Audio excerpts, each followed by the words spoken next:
Marcus wiped the grease from his hands with a worn rag. The familiar smell of engine oil and heated metal filling the cramped repair bay of Frontier Station 7.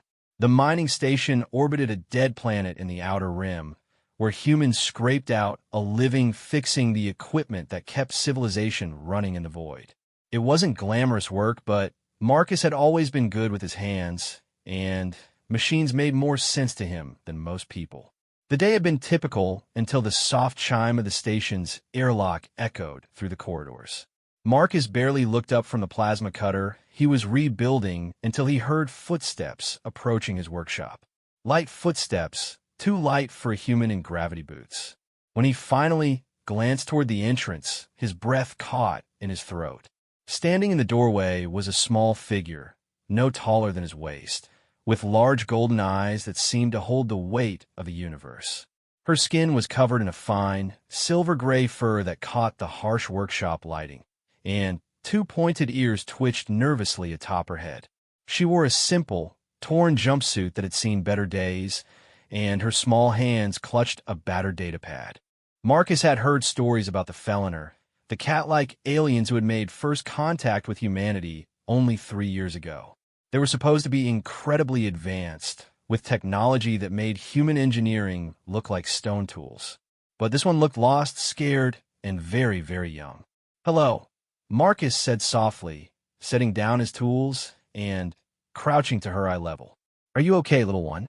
The Feliner child's ears flattened against her head, and when she spoke, her voice carried a musical quality that reminded him of wind chimes. "Human mechanic," she said, her English heavily accented, but clear. "I need help. We lost Mommy while she went for food." Marcus felt his heart clench. The way she said we suggested she wasn't alone, but he could only see one small figure in his doorway. He asked gently. The child stepped aside, revealing an even smaller Feliner behind her, this one with darker fur and bright blue eyes. The second child couldn't have been more than 4 or 5 in human years, and they clung to the older one's jumpsuit with tiny hands. "My brother Kix," the older child explained. "I am Zara. Mommy went to get food for us 3 cycles ago. She said she would return before the lights dimmed, but she has not come back." Marcus stood slowly, his mind racing. 3 cycles was roughly 3 Earth days, and no parent would leave children alone that long by choice. Something was wrong, very wrong. "Where is your ship?" he asked, though he already suspected the answer. The Feliner were known for their sleek, organic-looking vessels that could outmaneuver anything in the human fleet. "Docking Bay 7, Zara replied. "But the ship's systems say Mommy's life signs are no longer transmitting. The ship will not let us leave without her biometric confirmation." Marcus felt a chill run down his spine. Life signs not transmitting could mean a dozen things, none of them good. But looking at these 2 frightened children, he knew he couldn't just call station security and hope for the best. The outer rim was dangerous, full of pirates, slavers, and worse. If their mother had run into trouble, these kids were in more danger than they realized. "Okay," Marcus said, grabbing his tool belt and jacket. "Let's go take a look at your ship. Maybe I can help figure out what happened to your mom." The walk to Docking Bay 7 revealed more about the children's situation. Zara explained that their mother, Dr. Yuki Starweaver, was a xenobiologist studying the bacterial life on dead worlds. They traveled from system to system in their research vessel, and Zara had learned basic ship maintenance from watching her mother work. "Mommy always says knowledge is survival," Zara recited, her small hand clasped tightly in Marcus's calloused one. "She taught me to read star charts and operate the food synthesizer. But I did not know how to make the ship listen when it says Mommy is gone." When they reached the docking bay, Marcus understood why the children were so lost. The Feliner ship was a work of art, its hull seeming to ripple and flow like liquid metal. It was easily 3 times the size of any human vessel he'd worked on, and the technology was so advanced that his scanner couldn't even identify the power source. But advanced technology or not, the ship's external speakers were broadcasting a message in a melodious Feliner language, and Zara's ears drooped further with each repetition. It keeps saying that Mommy's biometric signature has been lost for 72 hours, she translated. It wants to know if we wish to transmit a distress signal to Feliner space. Why haven't you? Marcus asked. Mommy made us promise never to call for help unless it was the last choice, Zara whispered. She said there are bad people who listen to distress signals, and that humans were the only species she trusted to help lost children. Marcus felt something twist in his chest at the child's words. Humans weren't exactly known for their kindness to aliens in the Outer Rim. The fact that Dr. Starweaver had specifically trusted his species with her children's safety meant something. Well then, he said, hefting his tool bag, let's see if this human mechanic can figure out how to help some lost kids. The ship's interior was even more impressive than its exterior, with walls that seemed to pulse gently with bioluminescent patterns. The air was warm and slightly humid, perfect for the Feliner's physiology, and Marcus could smell the faint scent of something like jasmine. Zara led him to what appeared to be the command center, where holographic displays showed star charts, system diagnostics, and a blinking red indicator that Marcus assumed was the missing biometric signal. The ship's artificial intelligence is called Whisper, Zara explained, her small hand dancing over controls that responded to her touch with soft chimes. Whisper, this is the human mechanic I told you about. Can you show him Mommy's last known location? The holographic display shifted, showing a three-dimensional map of the station. A Blood moved through the corridors, pausing at what looked like the commercial district before disappearing entirely near the lower levels. Marcus studied the display, his experience with the station's layout helping him understand what he was seeing. Dr. Starweaver had gone to the commercial district, probably looking for food that her children could digest. But then her signal had vanished near the industrial section, where most decent people didn't go after dark. Whisper, Marcus said, feeling slightly foolish for talking to the ship. Can you show me what happened when the biometric signal was lost? The AI's response came in perfect English, though with the same musical quality as Zara's voice. The last transmission indicated Dr. Starweaver's heart rate had elevated significantly before signal termination. This is consistent with either extreme physical stress or device failure. Marcus exchanged a glance with Zara, who was trying to keep her expression calm for her little brother's sake. But Marcus could see the fear in her golden eyes. There are security cameras throughout the station, Marcus said slowly, but accessing them would require station security clearance. Mommy gave me her research credentials, Zara offered, pulling out the data pad she'd been clutching. She said if anything happened, I should use them to access whatever systems I needed. Marcus looked at the data pad, then at the two frightened children depending on him. He'd never been one for breaking rules, but he'd also never been able to turn away from someone who needed help. And something told him that involving station security might not be the best idea, especially if Dr. Starweaver had run afoul of some of the less savory characters who called Frontier Station 7 home. All right, he said finally, but first, let's make sure you two are safe. Whisper, can the ship's defenses activate if someone tries to board uninvited? Affirmative, the AI replied. The ship is currently in protective mode due to Dr. Starweaver's absence. No unauthorized personnel may board, and internal life support has been optimized for extended occupation by the juveniles. Marcus nodded, relieved. Whatever else happened, the children would be safe on their ship. Now, we just had to figure out what had happened to their mother and whether she was still alive to save. Marcus spent the next hour learning the basics of Feliner technology from a child who spoke about quantum harmonics the way other kids talked about toys. Zara's knowledge was impressive, but what struck him most was her absolute faith that he could help them. Every time she explained a system or showed him a control interface, she would add, Mommy says humans are very good at fixing things that are broken. Using Dr. Starweaver's research credentials, they gained access to the station's security network. The footage showed exactly what Marcus had feared. Dr. Starweaver had been targeted the moment she entered the commercial district. 3 men in dark clothing had followed her through the markets, keeping their distance but clearly tracking her movements.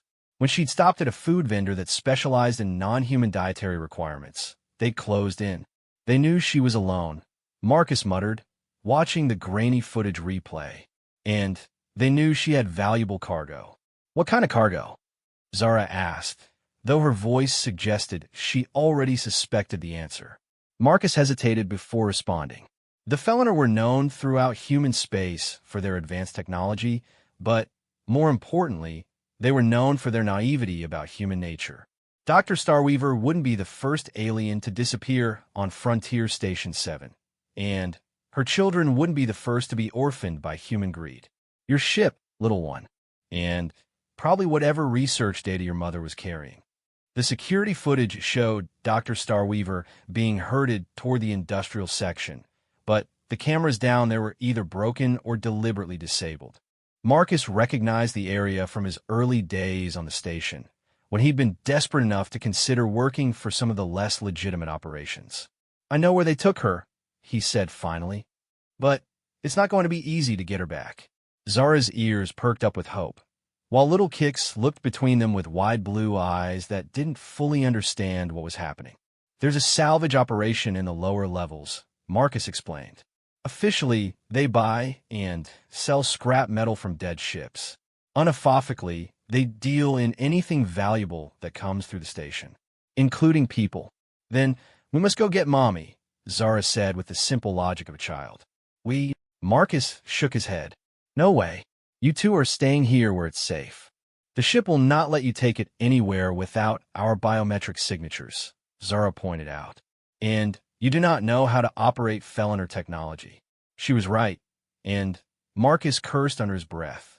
The ship's AI had made it clear that only family members could authorize major systems, and even Dr. Starweaver's credentials wouldn't override those safety protocols. Besides, Zara continued, Mommy always says that running away from problems only makes them bigger. Looking at the determined set of her small shoulders and the way she instinctively moved to protect her younger brother, Marcus realized that Dr. Starweaver had raised one hell of a kid. The problem was that same courage and intelligence were about to walk straight into danger. All right, he said slowly, but we do this smart. No charging in, no heroics. We gather information first, then we make a plan. Zara nodded solemnly, and Marcus couldn't help but smile at how seriously she took everything. In his experience, adults could learn a lot from the way children approach problems, with complete focus and absolute determination. They spent the next few hours preparing. Marcus gathered what tools and equipment he thought might be useful, while Zara showed him the basics of operating her ship systems. The technology was intuitive in a way that surprised him, responding to intent as much as touch. Feliner ships are grown, not built, Zara explained as they walked through the vessel. Whisper is not just an artificial intelligence, but part of the ship itself. They learn together. Like a partner, Marcus said, beginning to understand. Yes, Mommy says human ships are tools, but Feliner ships are companions. As the station's lights dimmed to simulate night cycle, they made their move. The industrial section was largely automated during off hours, with only a skeleton crew to monitor the massive machinery that processed raw materials from the asteroid mines. Marcus led them through service corridors he'd mapped years ago, avoiding the main thoroughfares where security monitors might spot them. Zara stayed close behind him, one hand clasped in his, and the other holding tight to Kix, who had been remarkably quiet during their entire journey. The salvage operation was housed in a converted cargo bay that had been partitioned into smaller sections. Through gaps in the makeshift walls, Marcus could see piles of components, salvaged electronics, and other items of questionable origin. Stay here, he whispered to the children, positioning them behind a stack of shipping containers. I'm going to scout ahead. Be careful, Marcus, Zara whispered back. Mommy would be very sad if something happened to you while you were helping us. The simple sincerity in her voice made Marcus's chest tight. When had anyone last worried about his safety? When had anyone last counted on him for something that really mattered? Moving carefully through the shadows, Marcus made his way closer to the main operation. What he saw made his blood run cold. Dr. Starweaver was alive but barely conscious. She was restrained in what looked like a medical chair, with several humans in lab coats working around her. Equipment that Marcus didn't recognize was attached to her head and arms, and screens nearby showed scrolling data in both human and Feliner text. The neural interface is working better than expected, one of the humans was saying. We're getting direct access to the ship's navigation database through her implants. What about the research data? Asked another. Still encrypted, but give us another few hours and we'll have everything. Her ship's AI, her xenobiology research, star charts to unexplored systems. This one trip is going to set us up for life. Marcus felt sick. They weren't just stealing DR. Starweaver's belongings, they were literally stealing her thoughts and memories. The neural interface was probably causing permanent damage, which explained why she looked so weak. But worse than the theft was what he overheard next. What about the kids? Asked a third voice. What kids? Replied the first. The ship's logs show she was traveling with 2 juveniles. If we can't access the ship's systems remotely, we'll need them to authorize the transfer. Marcus heard the cruel laughter that followed, and he knew that even if they rescued Dr. Starweaver, all 3 of them were in mortal danger. These weren't just thieves. They were kidnappers who wouldn't hesitate to hurt children to get what they wanted. He crept back to where he'd left Zara and Kix, his mind racing through possible plans. None of them were good. The salvage operation had at least 6 people working, and they were armed with weapons that could probably punch through the ship's hull. Did you find Mommy? Zara asked the moment he returned. Yes, Marcus said quietly. But we're going to need help to get her out. Help from whom? Marcus looked at the 2 children depending on him, then made a decision that went against every survival instinct he'd developed during his years on the Rim. From your ship, he said. It's time to see what Feliner technology can really do. Back aboard the Feliner ship, Marcus watched in amazement as Zara interfaced with systems that shouldn't have been possible. Her small hands moved across controls that seemed to anticipate her needs, and the ship responded like a living thing awakening from sleep. Whisper, she said softly, we found Mommy. Bad people have hurt her and want to hurt us too. We need your help. The ship's AI responded with something that sounded almost like anger, though Marcus couldn't be sure if machines could actually feel emotion. Show me, Whisper said. Using the ship's sensors, they provided Whisper with a detailed scan of the salvage operation. The AI processed the information in seconds, displaying a 3-dimensional model that showed heat signatures, electronic emissions, and structural weaknesses. Dr. Starweaver's life signs are weak but stable, Whisper reported. However, the neural interface attached to her is causing significant stress to her nervous system. Prolonged exposure will result in permanent cognitive damage. Marcus felt Zara's small hand slip into his. How long do we have? He asked. Approximately 2 hours before irreversible harm occurs. 2 hours. Marcus had worked miracles with less time, but never with stakes this high. Never with children's lives hanging in the balance. Whisper, Zara said, her voice steady despite the fear Marcus could see in her eyes. What weapons do we have? I'm equipped with defensive systems only, the AI replied. Feliner vessels are not designed for aggressive action. Marcus's heart sank. He'd been hoping that advanced alien technology might level the playing field, but it seemed the Feliners' peaceful nature extended to their ships. However, Whisper continued, my defensive systems include electromagnetic pulse generation, selective gravity manipulation, and molecular bonding disruption.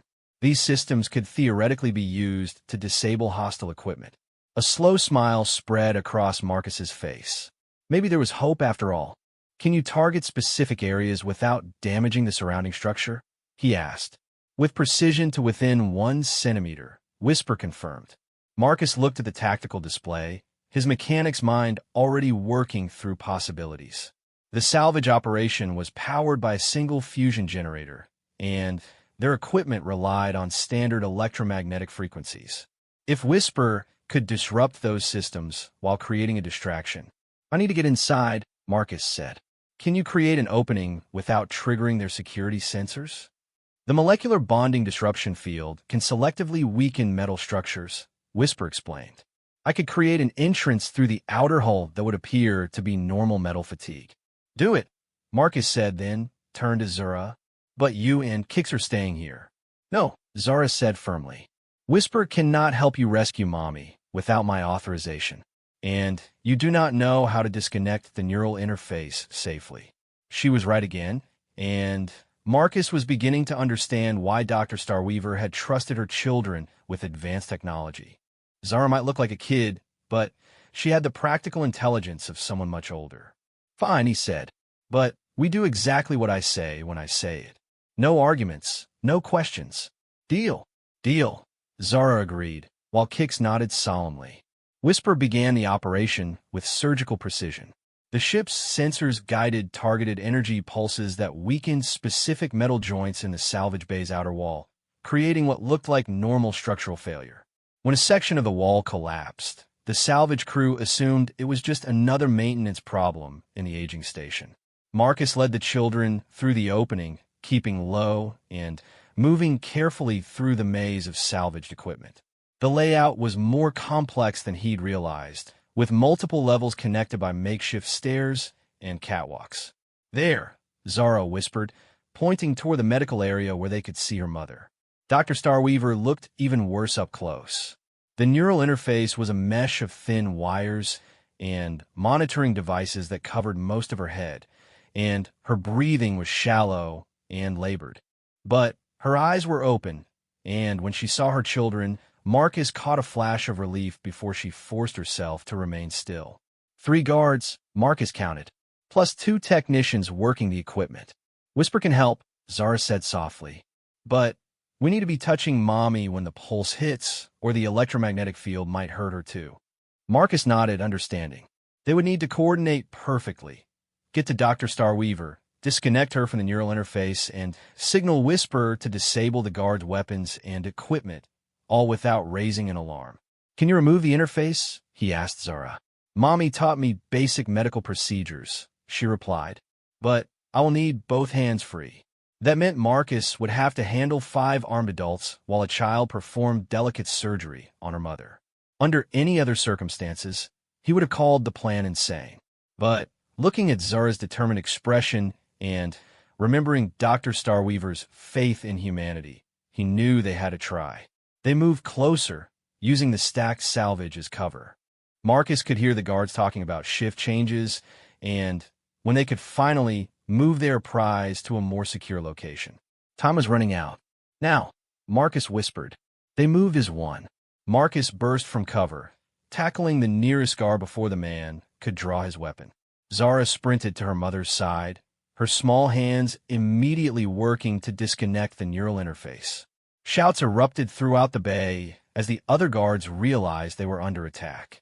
Weapons were drawn, but before anyone could fire, Whisper's electromagnetic pulse hit the facility like an invisible hammer. Every piece of electronic equipment went dead instantly. Lights flickered and died, weapons became useless chunks of metal, and even the guards' communication devices sparked and went silent. In the sudden darkness, Marcus heard Zara's voice. Done. The interface is disconnected. Whisper now, Marcus shouted. The ship's gravity manipulation system activated, creating localized fields that sent the guards stumbling and falling as their inner ears struggled to cope with rapidly shifting gravitational forces. It wasn't harmful, but it was incredibly disorienting. Can you walk? Marcus asked Dr. Starweaver as he helped her from the chair. Her voice was weak but clear, with help. My children. Safe, Marcus assured her. Though your daughter just performed surgery in a combat zone. I think she takes after her mother. Despite everything, Dr. Starweaver managed a weak smile. She takes after her species.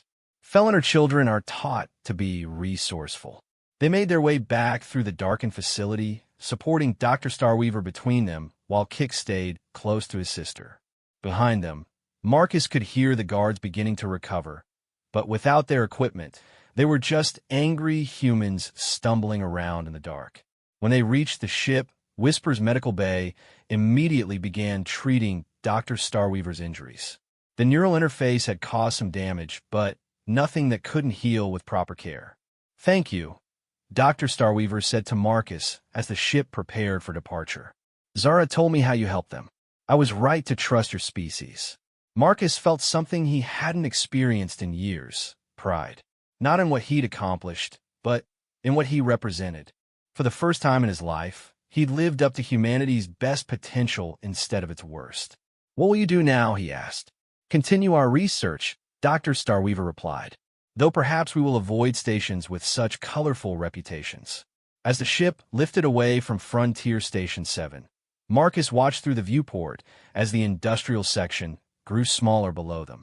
Somewhere down there, 5 criminals were explaining to station security how their sophisticated operation had been destroyed by a mechanic and 2 alien children. But Marcus was already thinking about his next job. Whisper had offered him a position as the ship's human liaison, explaining that Dr. Starweaver's research would benefit from someone who understood both Feliner technology and human engineering.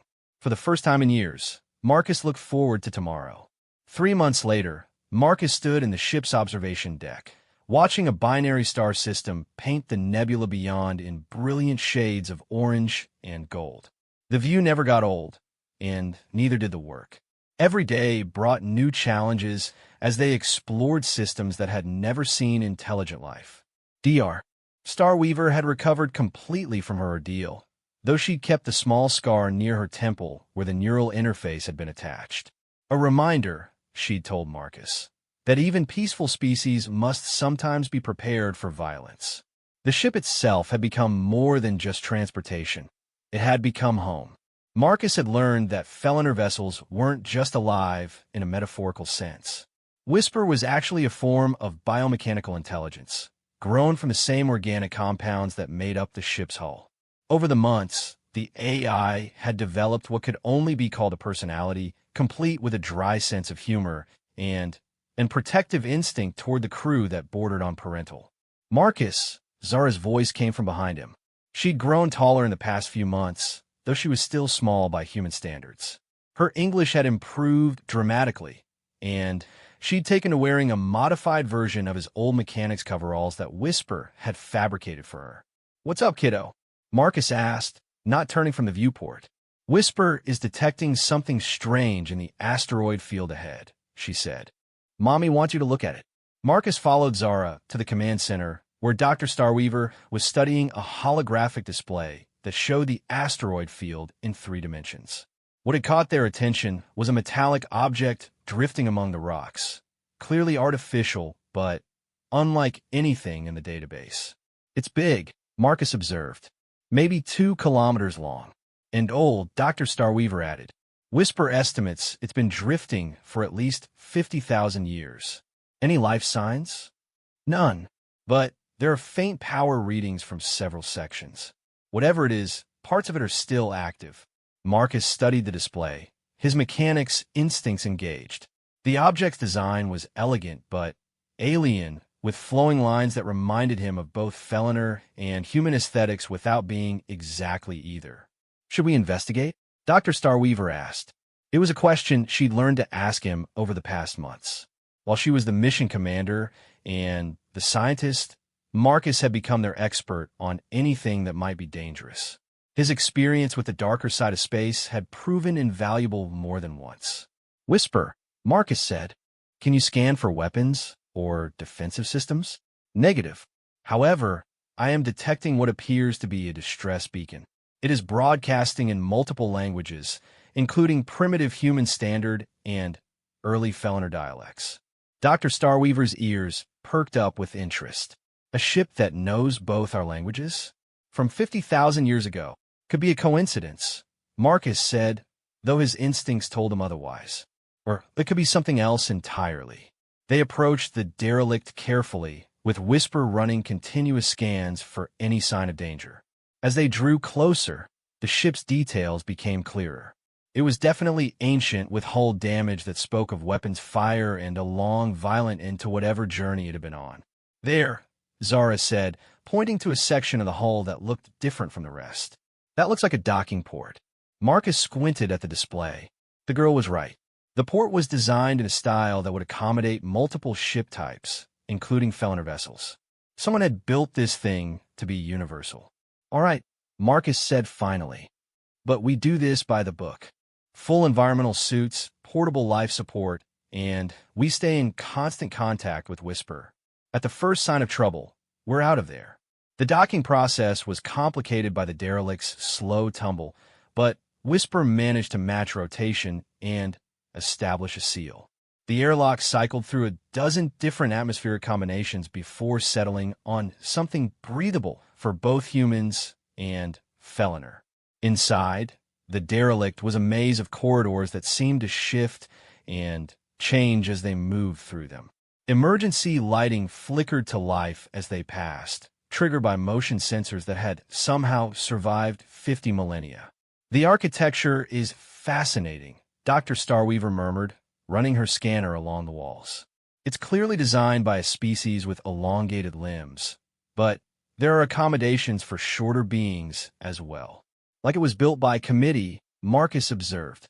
"Different species working together." They found the first body in what appeared to be a command center. The remains were ancient, preserved by the vacuum of space and the ship's environmental systems. The creature had been tall and thin, with 4 arms and an elongated skull that suggested high intelligence.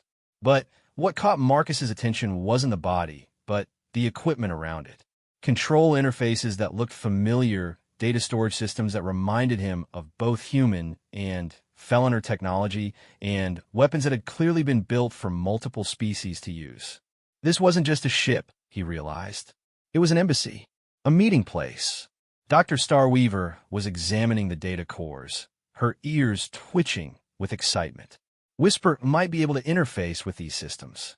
If we can access their databases, we could learn about the first contact between our species, Marcus finished. From 50,000 years ago, the implications were staggering. Humans had only achieved faster-than-light travel 500 years ago, and they'd assumed they were the first to encounter the Feliner.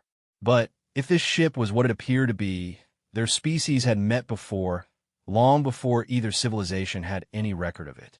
"Whisper," Dr. Starweaver called. "Can you establish a connection with the derelict's computer systems?" "Attempting interface now," the ship's AI replied. "Warning. The alien systems are using quantum encryption protocols that are significantly more advanced than current technology." "How much more advanced?" Marcus asked. "Approximately 10,000 years more advanced than current human or Feliner systems." Marcus felt a chill run down his spine. If this ship was that advanced, what had happened to the civilization that built it? The answer came when Whisper successfully accessed the derelict's databases. Holographic displays around the command center flickered to life, showing star charts, technical diagrams, and historical records in a dozen different languages. "It's a trade ship," Dr. Starweaver breathed, reading from the translated displays. "Part of an alliance between multiple species, including early humans and Feliner." "What happened to them?" Zara asked. The answer was displayed in brutal detail across the ship's screens. "Var. Not between the allied species, but against something else. Something that the records referred to only as the Silence. According to the logs, the Silence was a force that consumed entire civilizations, leaving nothing but dead worlds and empty space. The Alliance had fought against it for centuries, but they were losing. The derelict was one of the last ships to escape the final battle. They scattered," Marcus read from the translated text, "broke apart to preserve their cultures in isolation. The humans went to a small spiral arm, the Feliner to the core worlds. They agreed to forget their alliance, hoping that separate, they might survive what together they could not defeat. And now we've found each other again," Dr. Starweaver said softly. "The question is," Marcus added, looking at the tactical displays that showed the final battle, "what happened to the Silence? Did it die with the Alliance, or is it still out there?" As if in answer to his question, Whisper's voice filled the command center with an urgency they'd never heard before. "I am detecting massive energy signatures approaching this system.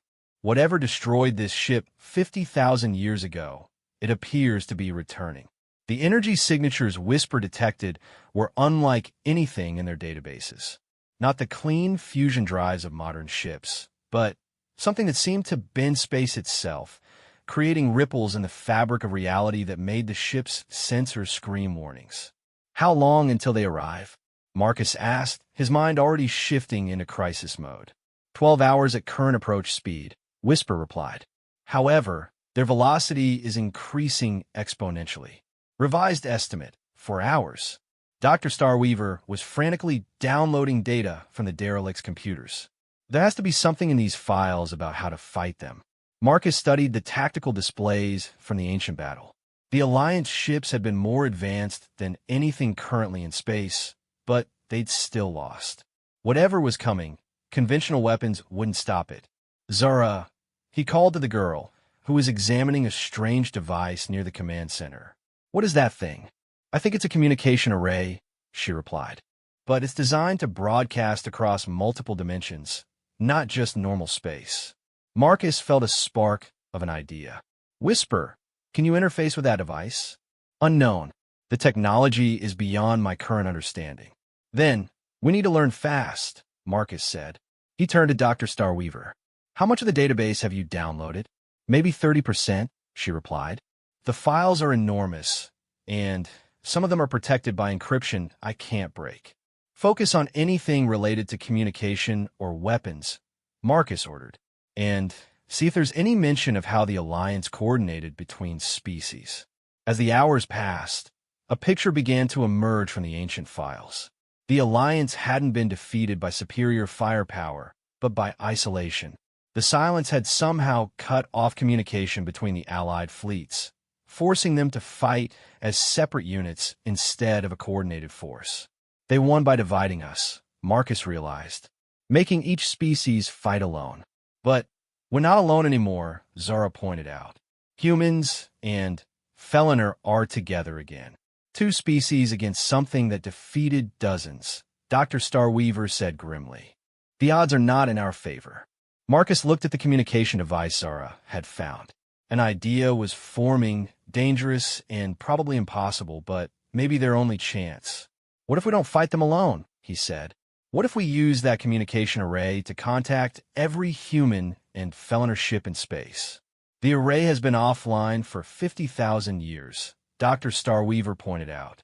"Even if we could repair it, we don't know how to operate it." "Then, we learn," Marcus said firmly. "Whisper, start interfacing with the device. Download everything you can about its operation." "I must warn you," the AI replied. "Attempting to operate unfamiliar technology carries significant risks." "Everything carries risks," Marcus shot back. "But doing nothing guarantees failure." As Whisper began the interface process, alarms started sounding throughout the ship. The approaching energy signatures were accelerating even faster, and their estimated arrival time had dropped to 2 hours. "Marcus," Zara said quietly, "I've been thinking about what Mommy told me. About knowledge being survival." "Yeah. The people who built this ship knew they were going to lose. But they still tried to save something. To leave information for whoever came after." Marcus looked at the young Feliner, struck by her insight. "You're right. They were thinking beyond the immediate battle. So should we," Dr. Starweaver added, understanding. "Even if we can't stop the silence, we can warn others. Give the galaxy a chance to prepare." The communication device, finally, responded to Whisper's interface attempts, its systems awakening after millennia of dormancy. Holographic displays showed the quantum communication network that had once connected hundreds of worlds across the galaxy. "It's incredible," Dr. Starweaver breathed. "Instantaneous communication across any distance. No relay stations, no signal degradation." "Can we use it?" Marcus asked. "The quantum entanglement chambers are still intact," Whisper reported. "However, I detect significant damage to the primary transmission matrix. Repair will require materials we do not currently possess." Marcus looked around the derelict command center, his mechanics eye cataloging what was available.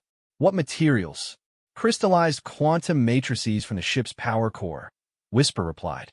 "The engineering bay is 17 levels down, but that section has been exposed to vacuum for thousands of years." "I'll go," Marcus said immediately. "Not alone," Dr. Starweaver protested. "The radiation levels in that section will be lethal." "Not for humans," Marcus replied. We're radiation resistant compared to most species. It's one of the things that makes us good deep space mechanics. It was true. Humans had evolved on a world with higher radiation levels than most inhabited planets, giving them a natural resistance that had proven useful in space exploration. But the levels in the derelict's engineering section were still dangerous. "I'm coming with you," Zara declared. "Absolutely not," Marcus said. "You'll need someone small enough to fit through the damaged sections," she pointed out, "and someone who understands quantum mechanics." Marcus wanted to argue, but she was right on both counts. The engineering bay's access tunnels had been crushed in the ancient battle, and Zara's size would be an advantage. Her knowledge of advanced physics would be essential for identifying the right components. "Fine," he said reluctantly, "but we do this fast and careful." The journey to the engineering bay was harrowing. They had to crawl through twisted metal passages that groaned and shifted around them, following emergency lighting that flickered unpredictably. Twice they had to backtrack when sections proved too damaged to pass. When they finally reached the engineering bay, Marcus was awed by what he saw. The power core was a massive crystalline structure that pulsed with contained energy despite being offline for millennia. Around it, quantum matrices glowed with stored power. There, Zara pointed to a section where several matrices had been carefully removed and stored in protective containers. The ship's engineers must have prepared for this. They gathered what they needed and began the treacherous journey back to the command center. Behind them, Whisper's voice echoed through the ship's communication system. "Warning, incoming vessels have dropped to sublight speeds. Estimated arrival, 30 minutes. Back at the communication device, Marcus and Dr. Starweaver worked frantically to install the quantum matrices while Zara provided technical guidance. The ancient technology was complex beyond anything they'd worked with, but the basic principles were sound. "It's working," Whisper announced. "I am detecting quantum entanglement with communication nodes throughout the galaxy. Can you establish connections with human and Feliner fleets?" Marcus asked. "Attempting now. Warning. Incoming vessels are entering the outer system." The first response came from a Feliner exploration vessel 3 sectors away, then a human cargo ship in the Rim territories. Within minutes, dozens of ships were connecting to the network, their crews confused but listening. Marcus stepped up to the communication array, knowing that what he said in the next few minutes might determine the fate of 2 civilizations. "This is Marcus Chun, human mechanic, speaking from an ancient Alliance vessel in the Kepler 442 system. We have discovered evidence of a threat that destroyed an alliance between our species 50,000 years ago. That threat is returning." He explained quickly about the silence, the ancient alliance, and the approaching ships. Many of the listeners were skeptical until Dr. Starweaver transmitted the historical data, and Whisper provided tactical scans of the incoming vessels. "They're massive," reported a Feliner fleet commander. "Each ship is the size of a small moon.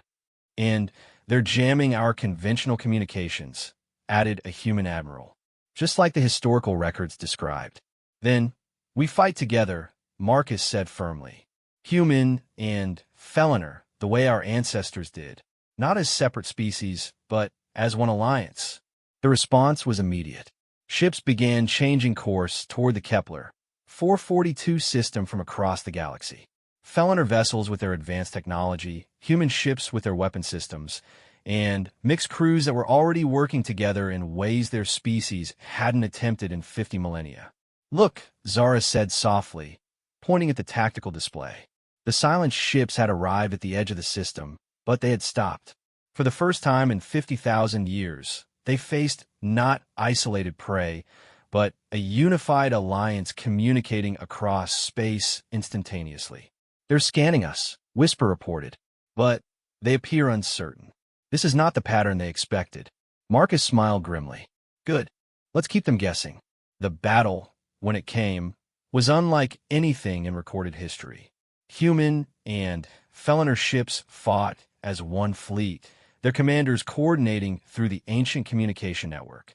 The Silence tried their old tactics of isolation and division, but found their jamming ineffective against quantum entangled communications.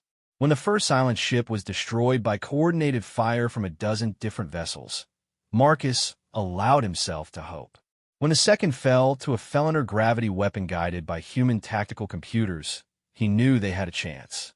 The surviving silent ships retreated after losing half their number, disappearing into whatever dimension they had emerged from. But not before transmitting something that Whisper translated as a warning. They would return with more ships, and next time they would be prepared for a unified alliance. Then we'll be ready for them, Dr. Starweaver said firmly.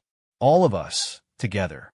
In the aftermath of the battle, the quantum communication network remained active, linking human and feliner civilizations in a way that hadn't been possible since the Ancient Alliance. Ships that had fought together began forming joint crews, sharing technology and knowledge. Marcus stood once again in the observation deck of their ship, watching a joint human-feliner fleet patrol the system.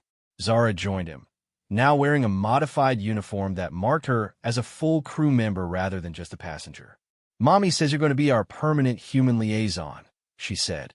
"Is that what I am?" Marcus asked, amused. "Your family," she replied simply. "That's more important than any title." Looking out at the mixed fleet, Marcus realized that the scared little alien girl who had asked for help finding her mommy had given him something he'd never expected, a place where he belonged. Not as a human among aliens or a mechanic fixing broken things, but as part of something larger than any one species. The Ancient Alliance had fallen because its members forgot they were stronger together than apart. The new alliance would remember, because it was built not on politics or treaties, but on the simple fact that family protects family, no matter what species they belong to. And if the silence returned, they would find an alliance that had learned from the mistakes of the past, ready to defend not just their worlds, but their chosen family among the stars.